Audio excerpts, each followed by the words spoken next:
Eu estava um pouco preocupado, perguntando ao Renan qual era a tribuna da oposição ou da situação. E ele me disse que essa daqui era da situação. Eu falei, então vou dessa que eu vou falar, para a imprensa não me confundir. Quero dizer aos companheiros que eu tinha sugerido ao presidente Renan que, dentre todos os homenageados, apenas o presidente Sarney falasse e todos nós estaríamos contemplados com a fala do presidente Sarney, mas ele houve por bem, nessa casa democrática, abrir espaço para que todos falassem no tempo correto de 5 minutos, e eu prometo não fazer discurso. Eu queria primeiro, companheiros, me permita nem ler a nominata, porque parte dos meus 5 minutos seriam consumidos com a quantidade de nomes que estão ali. E como não tem eleição esse ano, eu não preciso citar nome de ninguém. Mas eu queria dizer que a primeira mudança que a gente vê na Constituição de 88 é que a Constituição anterior dizia que o poder emana do povo, em nome do povo será exercido.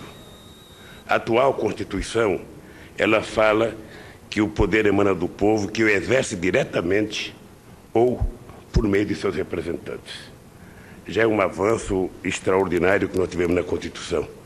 E eu penso que essa nova Constituição, na verdade, ela garante praticamente a refundação da democracia no nosso país. E eu queria lembrar aos companheiros que muitas vezes dizem que o PT não assinou a Constituição. E uma mentira contada muitas vezes, ela ganha um fundo de verdade. O que aconteceu, na verdade, era que o Bernardo Cabral era relator, o Jobim era correlator, ou pelo menos estava em todas as comissões, e nós tínhamos só 16 deputados, mas agíamos como se tivesse 470. Nós chegamos aqui com um projeto de Constituição e com um projeto de regimento interno. Até brinquei outro dia, na Ordem dos Advogados, de que se a nossa Constituição tivesse sido aprovada, certamente eu teria tido um pouco de dificuldade de governar o país.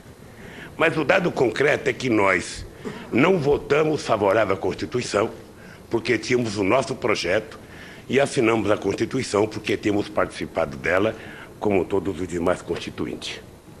Mas eu queria lembrar uma frase que o nosso querido Ulisses Guimarães falou e que eu penso que está na história desse país.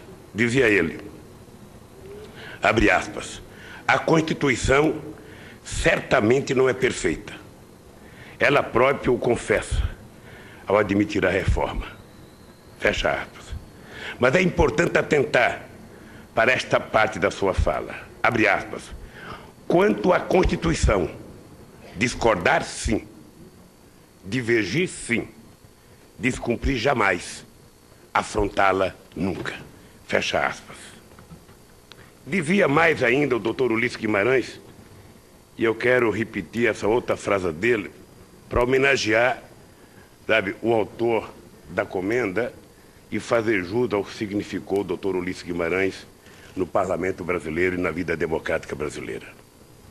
Dizia o doutor Ulisses Guimarães, abre aspas, o inimigo mortal do homem é a miséria.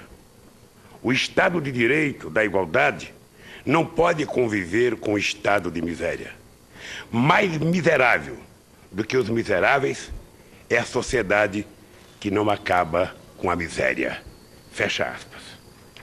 Eu queria dizer apenas essas duas coisas para dizer para vocês que grande parte de todas as políticas sociais que nós colocamos em prática neste país está contida na Constituição brasileira. Está contida numa coisa que todos nós fizemos. É por isso que eu costumo dizer que cada governante governaria com muito mais facilidade se ele fizesse apenas o óbvio. Aquilo que todo mundo sabe que tem que fazer, que muitas vezes já está escrito e que muitas vezes nós fingimos não enxergar. E essa Constituição, certamente, continua sendo seguida com fidelidade pela presidenta Dilma, que está aprofundando o combate à miséria neste país. E eu quero, presidente Sarney, dizer uma coisa de coração. Eu fui constituinte há 25 anos atrás, muito jovem, muito impetuoso, não menos do que hoje, ou seja, mais ousado do que hoje. E eu queria fazer um reconhecimento de público aqui. Ulisses Guimarães certamente foi o símbolo dessa constituinte. Ulisses Guimarães coordenou com maestria, numa situação muito difícil, porque o PMDB tinha 23 governadores de estado, 306 constituintes, sozinho o PMDB podia fazer o que queria, e eu tenho consciência que o senhor não teve facilidade, e muito menos moleza.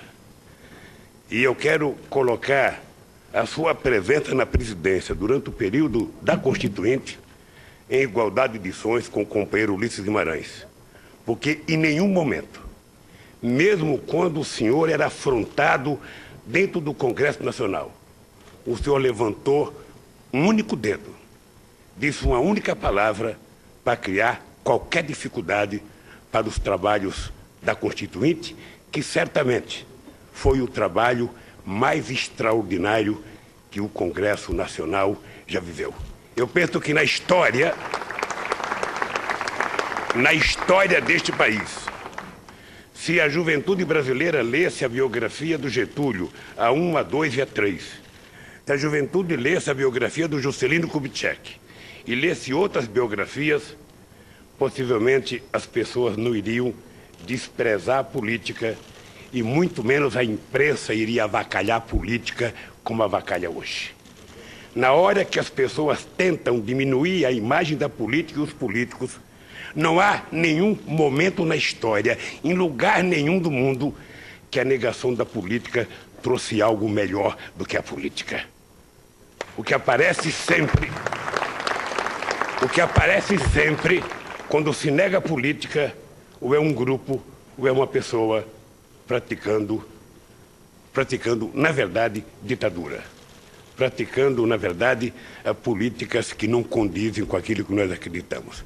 Por isso, presidente Sarney, já que Ulisses Guimarães não está entre nós, está apenas as suas ideias e o seu comportamento, eu quero lhe dizer claramente que o senhor merece a minha homenagem pelo seu comportamento digno como presidente da República, de permitir que nós disséssemos aqui dentro todos os desaforos que pensávamos que tinham direito de dizer ao senhor, e em nenhum momento o senhor se sentiu afrontado por isso.